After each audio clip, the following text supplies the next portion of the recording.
rakkoon biyya teennaa waa afur miidhamne waa afuraan kana isin himee sagantaa badhaasatti sennee san booda gargalgallaa san dura dubbachuun dura ijoolleen xixiqqoolleen haa callistu.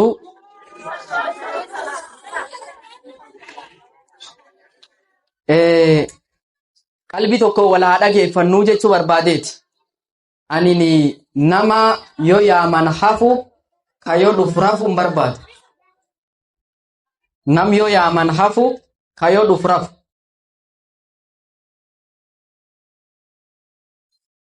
Callistee ijoolleen?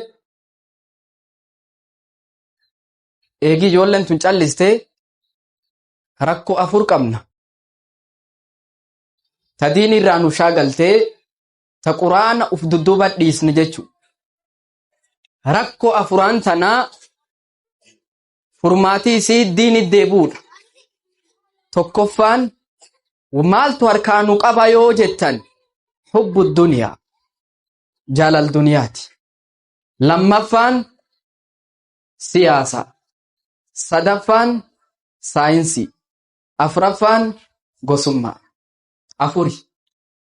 Tokkoffaa jaalal duniyaati yoo jedhu namni yoo ganama irriibaa ka'u nagaan bultanii oolmayi nagaa bultiin isan badhaadha horiin ol gulgale sorqobattanii obruun akkam waan duniyaa wal gaafatmoo ijoolleen har madrasa deemte ijoolleen har quraan baratte diini wal gaafatmoo namni duniyaa wal gaafata. يعلمون ظاهرا من الحياة الدنيا وهم عن الآخرة هم غافلون. هدون المنما الدنيا تنبيخ الرا الدنيا تنتلچه هبت بيخ آخرا مو اندقت وتحبون العاجلة وتذرون الآخرة. جرو جرجرتو جرو دنيا إن جالتني آخرا من ديفتن. حسن البصري رحمة الله عليه أرمتك أبي أمتك والجهج أمتي خن أمت دنيا بخورة ورقي غرغرة وسخيلو رينكن قبانا كان قباني ورقين تنكيلو نسي أغاني داني ورقبان بخو جراي ولا يحسن يصلي أمو صلاة تلچنيجي إنا دنيا بخورة warqii akkan qubaan tuqanii odoo xiiloo rinkenne qubaan beekan ammoo akhiran beekan akkas taanee jechu namni aga duniyaa leellisu akhiran qaban aga duniyaa jaalatu akhiran tolchinee beek aga duniyaadhaaf dhimmamu akhiran isa yaachifne tokkoffaa tana mudanne jechu. Duniyaan har'a nu keessatti qoma kana keessa bakka qabdi akhiraan ammoo bakka hin qabdu yoo jaalalli duniyaa qoma nu seente akhiraan hin baati. Akhiraa fi duniyaan bakka tokko hin ta'e namni rabbitti amanee akhiraa qoma qabata duniyaa harka qabata aguma xiqqoo irra jiraannatti uf beeyna nuti. Addunyaan tun akka dindilaati nuufi duniyaa xiqqoo aganatti irra jiraannu tanaaf jecha akhiraa kan dhabne akhiraa kan irraanfanne diin kennaa kan daganneen dhaamsahi. Lammaffaan barnoota saayinsii tokko takkiyyuu barnoota duniyaa barannu kan ani barnoota duniyaa dhiisaa jechuu kiyyaa miti. Nama kutaa 12 baratu takkii kutaa 8 baratu takkii kutaa 6 baratu quraana weessa qaraa yoo laaltammee uf gaafadhaa xiinxala alifiun qaraanee takkii quraana sanuu baay'een qaraane jechu. Ufii tamaarii duniyaa tana kutaa 12 barnoota akhiraa takka namuma quraana yuun baratiin akkas mudan aga barnoota sanirratti abbaan maatiin ijoollee barnoota duniyaa irratti to'annu barnoota akhiraa barnoota quraanaa diin kenna irratti hin to'an. Abbaa wahiitu ilma wahii qabaa jedhan ilma ufii kanaa barnoota madarasaallee galchee barnoota akaadaamii ta duniyaa tanallee galche. Mucaan kun muca dhibaatii muca nam rabbashu barnoota akaadaamii man barumsa duniyaa khabaratu barsiisa rabbashe barsiisa jeeq yaale walaaj megbaat kilkilno walaa jizenaa jedhaniin. Maatii fiddu malee seenuu hin dandeettu maatii fidii. Mucaan kun abbaa yaame. Barsiisan akkas nagusse hoonna fidii jennaan abbaan harka qabatee fidi. Bitta mucaan kan akkam rabbash akkan ta'ee jennaan yaa barsiisa. Lammeessoo ittiin deebi'u dhiifamnuu godhaa nuu seensisa jedhee mata qaqqabatee kabajaan mucaa ofii seensifate. Mucaan kun amalii isaan mallee sin dhiisne barsiisa Qur'aan barsiisullee rabbash. Barsiisa Qur'aan rabbash kana ka Qur'aan qaraasisinni rabbashennan ustaaziin kulleen deemi maatii fidii jedheen. Yoo inni maatii fidii jedhuun mucaan akkum kaan abbaa dhufe abbaa akkas seenuu na dhowwani akkam ta'a jennaan ustaazi Khamis sigus. Khaminni maan ta'uu dhufe harkitti caccabsatee dhaanuu dhufe. Ustaazi Qur'aan barsiisu tadiini rabbii nu barsiisu harkitti caccabsatee dhaanichaa dhufe ta duniyaa barsiisan moo kabajaan ulfinnaan yaa barsiisa naaseensisi jecha kadhate. Qadri nuti diiniif barnoot duniyaa wal bir qaban laala. Akkasi diini rabbi miilanir deemnee jechu. Yoo dhugumtaate namni ilmoo barsiifachuu barbaade dur nam ilmoo sun isaa barsiisu kabaj kennu qabaa jechu. Nam ilmoo sun sii barsiisu bir dhaabbachuu qabdaa jechu. Yooyyuu sheekhiin kun maleekaa'etti dhiisi. Sheekhiin si qaraasis way maleeka ta'e. Maleekaniti namuma keetiit jiru barbaadu garuu diini si barsiisu jira.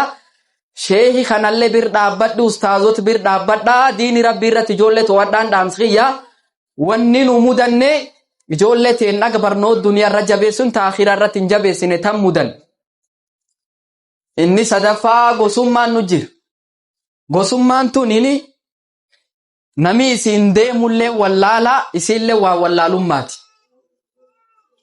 Gosummaan tunini akshaamaati. Islaamummaan ammoo akka duutii jedhan. Shaama yoo afuufan hin dhaamaa aduun hin dhaamtu.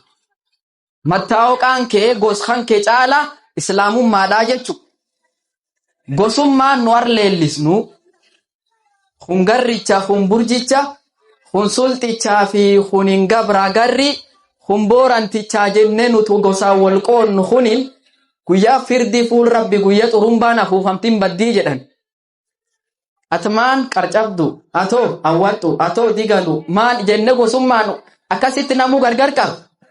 Hikmaan rabbiin kan godheef akka nami wal beekuuf malee akka nami ittiin wal qooduu miti.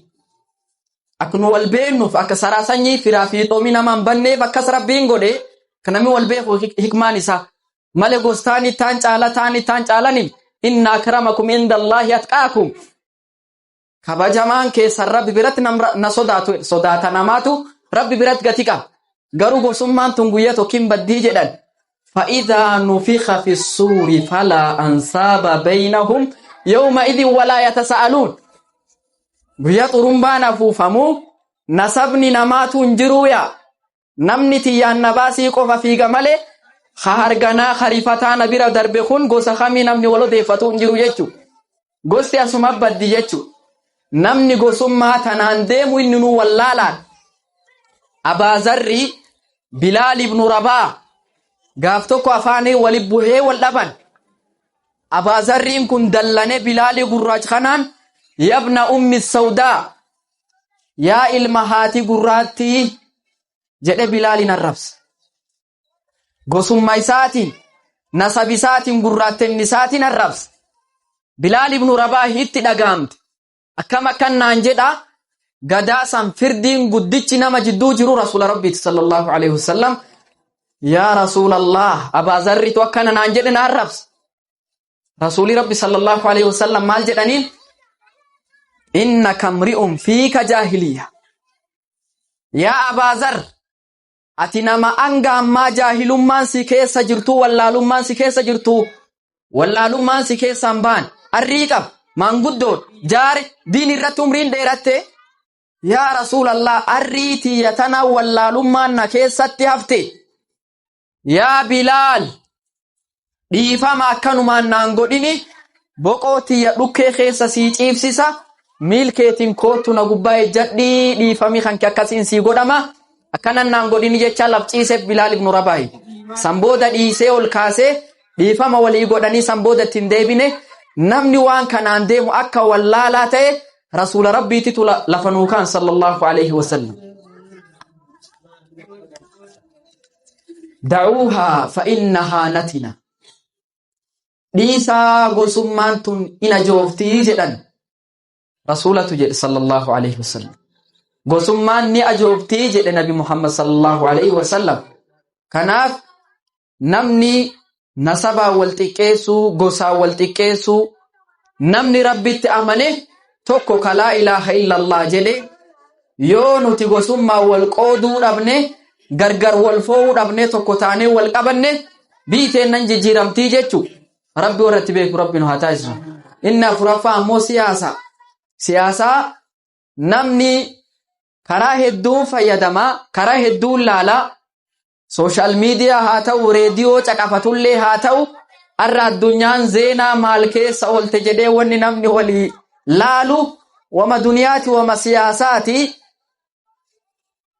akkanatti ta'an silaa namni bilbila harkaa qabulleen diinii ofii barachuu danda'a waan silaa da'waa gorsa garagaraa darbu silkii ufiitiin televiziinii ufiitiin laaluu danda'a namni yoo televiziinii manatti banatu TV islaamaa akkasuma TV waan silaa khayraata garagaraa dabarsu san laalamoo TV investimenti garagaraa qonna garagaraa addunyaan akkas keessa oolte arra ganda akkasii akkan taate jedhee wanni namni laalu TV siyaasaa waan silaa addunyaatti wal qabatu zeenaa akkasii laal malee wanni inni diinii gam televiziinii gam silaa waan baratuutiin siyaasa tanum gulbaane waan kana fureen tarkaanuu qaba rabbi nu haa laafisu warra diinii tana dhaabbat rabbi nu haa taasisu hada wa sallallahu wa sallam ala nabina Muhammad wa ala alihi wa sahbihi wa sallam